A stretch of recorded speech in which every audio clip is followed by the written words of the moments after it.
We were supposed to make $44,000 on a deal, and the day before closing, it fell apart.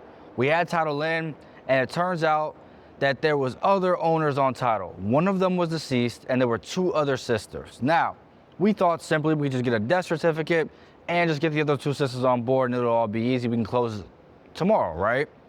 Wrong. That's not what happened. Folks, in this video, I'm gonna be breaking down to you from start to finish, from us getting the lead, where that lead came from, basically, and then what we did to lock up the property, what that seller's motivation was, and how we were able to help them, finding the agent, and how actually using local agents for your novations is the best way to go, and then the problems that we face in solving it and that persistence that we use to actually solve this deal. We got the deal for $40,300. We assigned the deal using Novation strategy for $87,500. There was about 4%, 5% in agent commissions. Yep. And then there was a closing cost that we had to pay and whatnot, which I'll get into. However, this seller filled out a PPL form. We utilized 3 lead sources. We use cold calling with our cold calling company. We use PPC, Google Ads, and we use pay per lead, PPL with property leads. This isn't a what's it called? I don't think we have anything with them. Maybe we do, who cares? But they're really good.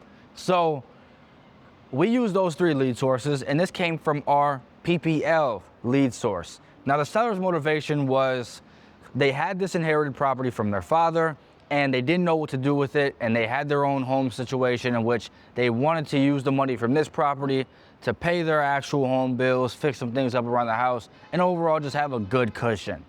So that's what we did. We gave her the solution of the novation. She was 100% okay with it, enjoyed the time frame, and we mentioned that if anything came up or whatnot, we would take care of, which is what we did. So we gave her $40,300.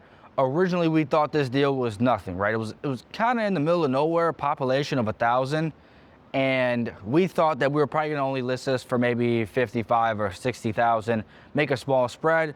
However, this is where the local agent comes into play. We don't like to use just one agent for everything, right? Or just a 1% flat fee listing. That is not how we do things.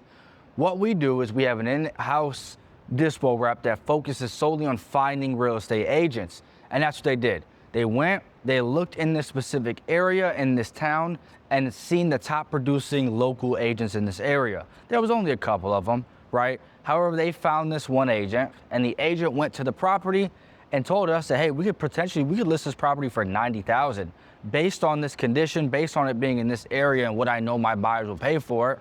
They can pay $90,000 for it. Now, we thought that this agent was crazy, but they said, hey, I have a buyer that will pay this 90 grand. So we said, hey, what the hell, why not? We went forward with that agent, signed a listing docs, and within that week of us being live on the market, they brought buyers through, and we assigned the deal for $87,500. That is why it's awesome to use a local agent, right? They know way more than we do, especially when you're doing nationwide novations or wholesaling. And that's just another reason why novations is awesome, right?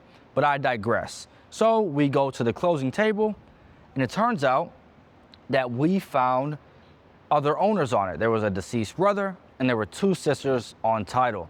Now, what we learned is when we looked in the public records, it only said one seller, right? We'll call this seller Jamie, right? The seller Jamie.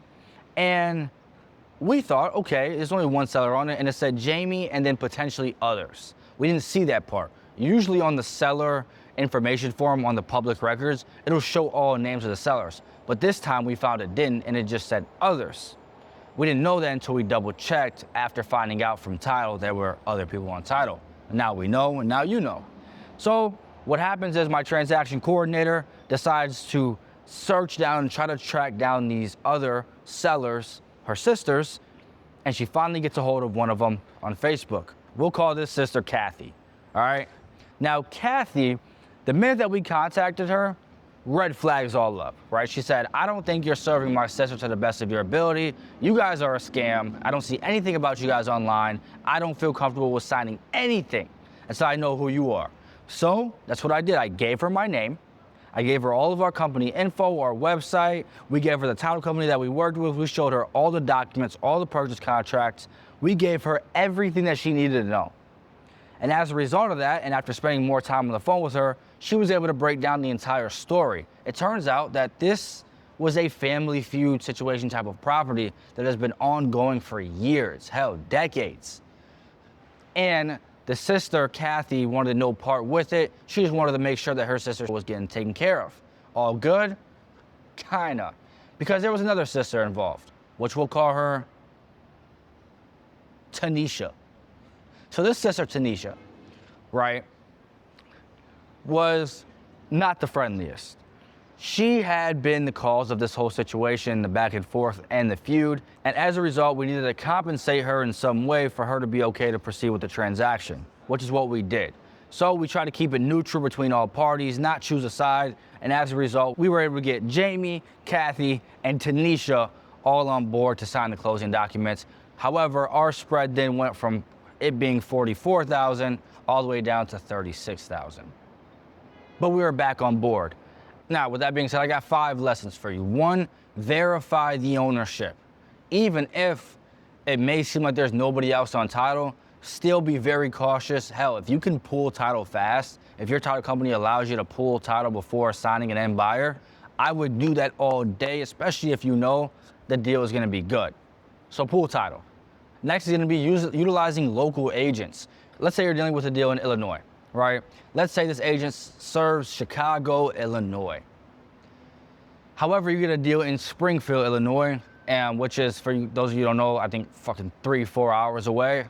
Even if it's in the same state, even if this agent has sold 300 properties in Chicago, Illinois, I would not ever use them for a deal that I have in Springfield, Illinois. Even if that agent has sold 300 properties and the one in Springfield, Illinois has sold 10, but all 10 have been in Springfield in the last year, I'm using that Springfield, Illinois agent because that is their expertise. Lesson number 3 is title problems are usually people problems. It's gonna be that all the time. Title problems are people problems. So for those of you who are new in the industry, maybe those of you who are experienced, if you're running into title problems, don't be scared because you don't know how a title commitment looks or how to clear liens or whatnot. You are a salesperson. You got the seller under contract, which means you're pretty damn good at speaking. So if you can get the seller under contract, you can get the seller on board for you guys to come to a solution to clear those liens, whatever needs to be done on the property for title to be clear for you to move forward. So title problems are people problems, and you can do it and clear it. And then lesson number 4, do not give up. All right, this is a core value that we live by. Do not give up. I don't care if it is a $5,000 deal and maybe there's a whole bunch of things on the property and whatnot that need to be taken care of. There have been times where we are literally making $1,000 on a deal. But if the deal is assigned, we're making $1,000 and it's guaranteed and all we gotta do is just wait a couple months for some things to get cleared up, that is what we're gonna do. We don't let deals die because of title problems. All right, and that wraps up the video. If you guys want more deal breakdowns, just comment, JMD, we want more deal breakdowns, and I'll give them to you. If you want me to go in more depth, hey, let me know how you'd like to hear that. I'm all for the constructive criticism. Until then, my information is in the description if you need any help. Until then, folks, take care.